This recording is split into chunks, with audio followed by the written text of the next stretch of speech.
इस वक्त नई खबर भी सामने आई जिसके तहत मोहसिन नकवी जो है वो एशिया क्रिकेट काउंसिल के जो है वो सदर भी बन गए। इकबाल भाई, एशिया कप भी इसी साल है। हमने देखा कि जय शाह साहब ने जब सदारत संभाली तो लग नहीं रहा था जैसे चैंपियंस ट्रॉफी जो है वो पाकिस्तान में हो रही है, बल्कि सारे भारतीय मफादात ही उनकी प्रोटेक्शन नजर आई। इस मौके पर मोहसिन नकवी साहब का एशिया क्रिकेट काउंसिल का सदर बनना और फिर एशिया कप इस साल है, क्या कोई पाकिस्तान के मफाद को जो है वो बचा सकेंगे और आगे चल के आप क्या फैसले देख रहे हैं एशिया कप के हवाले से? देखिए, बजाय तो अब्दुल गफ्फार बहुत मुश्किल नजर आ रहा है। उन्होंने अब तक खत का जवाब नहीं दिया जो पाकिस्तान क्रिकेट बोर्ड ने एहतजाज किया था कि चैंपियंस ट्रॉफी के फाइनल के मौके पर 9 मार्च को हमारा एक नुमाइंदा सुमैर अहमद सैयद मौजूद था, उसको स्टेज पे नहीं बुलाया गया और पूरा हाईजैक कर लिया था भारत ने। इस टूर्नामेंट के जो 5 मैचेस दुबई में वो completely they were hijack by India.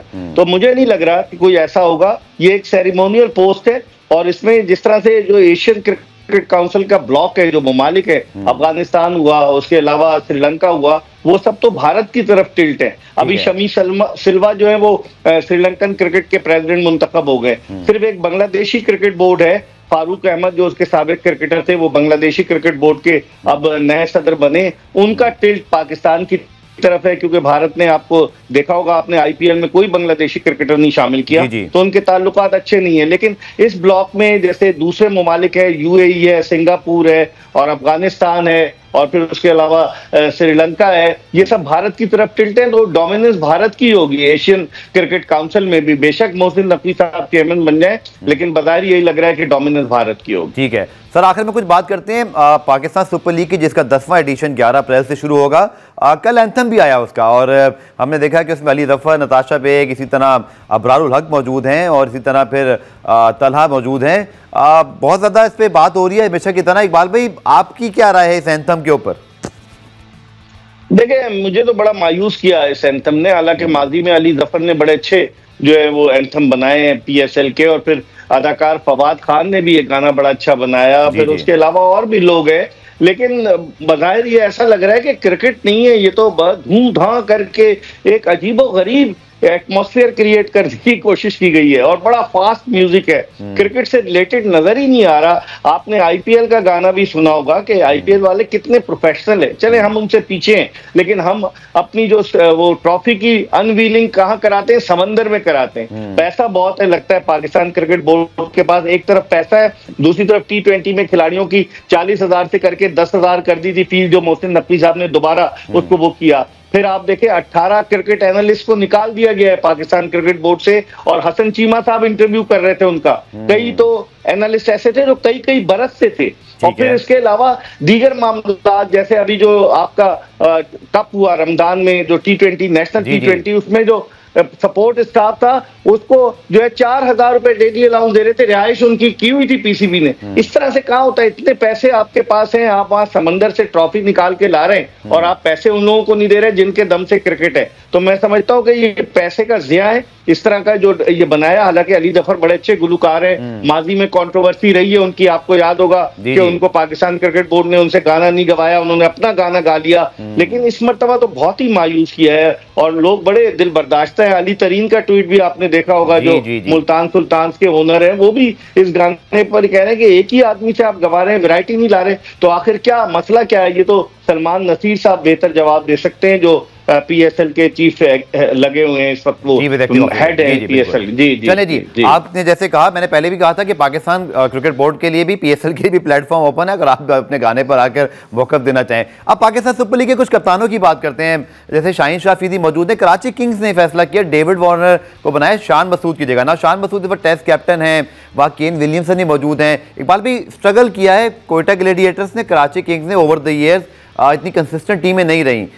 On papers तो बहुत अच्छी लग रही है, लेकिन सऊद शकील सुना है, आपको भी पता होगा, अगर आप बेहतर बता दें उसमें, वो कैप्टन हो सकते हैं। ये दोनों कैप्टनसी के फैसले कैसे देते हैं आप? देखिए, सऊद शकील को आप पाकिस्तान की T20 टीम में सेलेक्ट नहीं कर रहे और आप उसको T20 का कप्तान वनडे में भी नहीं है, वो हैरत की वनडे टीम में भी नहीं, उससे इनिंग्स ओपन करा लेते हैं, उसको चैंपियंस ट्रॉफी के लिए रखा। हालांकि जो आखिरी इनिंग्स थी उसने इंडिया के खिलाफ अच्छी बैटिंग की, निस सेंचुरी बनाई और वो बाहर हो जाता है। अब आप आईपीएल को देख लें कि उन्होंने स्टार क्रिकेटर्स के होते हुए अपने यंगस्टर्स को ग्रूम कर रहे हैं, चाहे शुभमन गिल हो या जितने उनके प्लेयर्स हो, चाहे ऋषभ पंत हो, वो सबको ग्रूम कर रहे हैं। हमारे यहाँ बस आपको पता है कि पसंद नापसंद, और डेविड वार्नर से क्या निकालेंगे कराची किंग्स वाले, देखना होगा कि आया वो एडजस्ट कर पाते हैं। इससे पहले भी कई लोग आए कराची किंग्स में और आए और चले गए, तो अब डेविड वार्नर क्या करते हैं, क्योंकि आईपीएल में उनको रखा नहीं गया, उन्होंने बयानात भी बड़े दिए, तो अब उन पे बड़ा प्रेशर होगा, वो कैसे परफॉर्म करते हैं पीएसएल में, देखना होगा। सर आकिब जावेद साहब बड़ा अरसा कलंदर्स के साथ रहे, लेकिन फिर डैरन गफ आए, उसके बाद फिर रसल डोमिंगो ने ज्वाइन किया है। शाहीन शाह अफरीदी इस वक्त कह रहे कि जिस स्टेज पर है, मैं बल्कि ऐसे कर लेता हूँ सवाल कि बाबर आजम के लिए भी वैसी ही सूरत हाल है, रिजवान के लिए भी, कितना सिग्निफिकेंट होगा इन प्लेयर्स के लिए जो ऑलरेडी ड्रॉप्ड हुए हैं, बड़े नाम हैं, परफॉर्मेंस उस तरह से नहीं है। अब पीएसएल सीजन और फिर T20 वर्ल्ड कप भी ज़्यादा दूर नहीं है इकबाल साहब। बिल्कुल आप सही कह रहे हैं, पीएसएल में इन लोगों के लिए बड़ा ये पीएसएल चैलेंजिंग होगा। हारिस रऊफ के बारे में खबर ये है कि उनकी जो गेंद लग गई थी वो चले गए थे, सुनने में आया है कि उनको कोई ज्यादा चोट नहीं आई, लेकिन अब वो कल का वनडे खेलते हैं या नहीं खेलते। लेकिन शाहीन शाह अफरीदी जिन्हें ड्रॉप कर दिया गया था, अब वो पीएसएल में एक नए रूप में एज अ कैप्टन भी, और उनके लिए बड़ा चैलेंजिंग टास्क होगा, क्योंकि पीएसएल के बाद आपको पता है बांग्लादेश की टीम आ रही है, 3 T20 है, और फिर उसके बाद एशिया कप है। तो इन लोगों के लिए, रिजवान के लिए भी एक चैलेंजिंग काम होगा, टास्क होगा, क्योंकि वो मुझे रिजवान सबड्यूड नजर आ रहे हैं, बुझे बुझे नजर आ रहे हैं, दिल बर्दाश्त नजर आ रहे हैं। आप देखें वो थ्रिल, वो जज्बा, जोश नजर नहीं आता रिजवान में जो पहले नजर आ रहा था। आप नोट करें न्यूजीलैंड की सीरीज में, तो इन लोगों के लिए एक चैलेंज। लेकिन बात भी कहते हैं कलामी मोहम्मद रिजवान के मुतालिक ये कहा जा रहा है कि वो सिलेक्शन में उनकी कोई राय ही नहीं है, वो सिर्फ उसका एक अलामती हिस्सा है। पत्नी 11 आकिब जावेद खिलाते हैं, आप बेहतर जानते हैं, लेकिन कम से कम स्क्वाड सिलेक्शन में तो उनकी कोई इनपुट नहीं। और आपको याद होगा जब सलमान लियागो को बिठाकर प्रेस कॉन्फ्रेंस की गई थी, मोहम्मद रिजवान वहां भी मौजूद नहीं थे।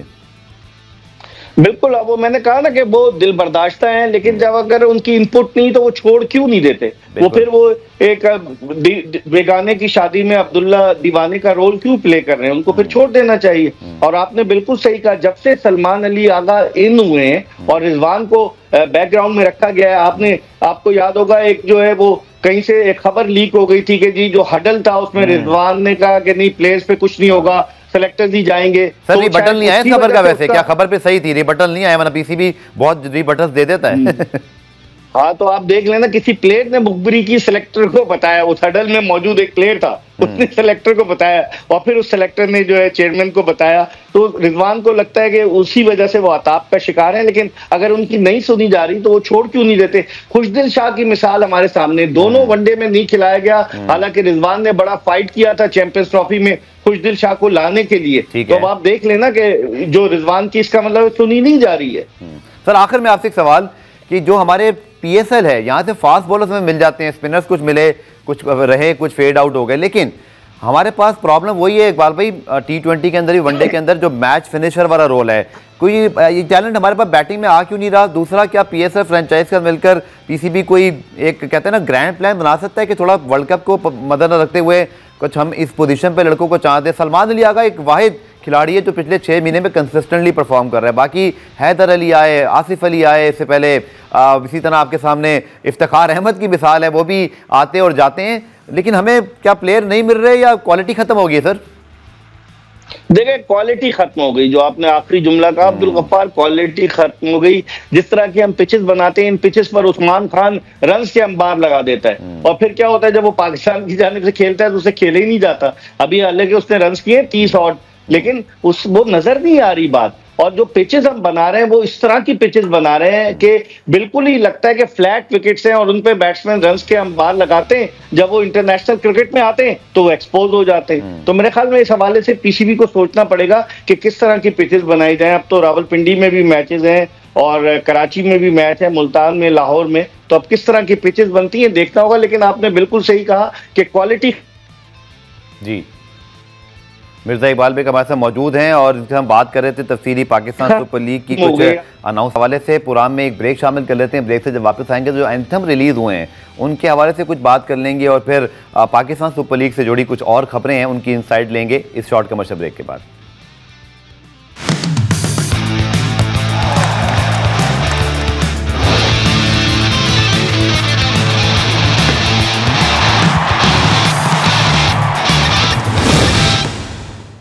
जनाब PSL 11 इज़ राइट है। 11 अप्रैल से मेला शुरू होगा और मेरी सिर्फ ये दरख्वास्त होगी फैन से कि अपनी PSL को ज़रूर कामयाब करें, स्टेडियम में जाएं, मैचेस को देखें। और मेरी नाकिस राय में, जो कि मैं कोई म्यूज़िक एक्सपर्ट नहीं हूँ, बट आई थिंक अबरारुल हक ने मेला लूट लिया है। और जब ये गाना उनकी आवाज़ में स्टेडियम में बजेगा तो आई एम श्योर वो जो एक वाइब्स हैं वो मुझे इस गाने की दिखाई दी। आखिर में जनाब बात करते हैं दीगर टीमों के हवाले से। पेशावर ज़ल्मी उन्होंने भी अपना रीजनल एंथम जारी किया। उनकी रवायत रही है कि पहले वो एक रीजनल एंथम जारी करते हैं जो कि पश्तो ज़बान में होता है और उसके बाद उनका मेन एंथम आता है। और एक बड़ी उन्होंने अपनी एक मुनफरिद जगह बनाई है हर साल, चाहे वो कॉल बैंड थे, उसके बाद उससे पहले राहत फ़तेह अली खान, हदीका कियानी, उसी तरह करते करते फिर हमने देखा कि दीगर जो सारे आर्टिस्ट आते रहे, उन्होंने बहुत ही शानदार काम किया। अब्दुल्ला सिद्दीकी ने स्पेशली पहले पेशावर ज़ल्मी के साथ शुरुआत की और फिर वो PSL में पहुंचे जहाँ उन्होंने बड़े अच्छे एंथम प्रोड्यूस किए।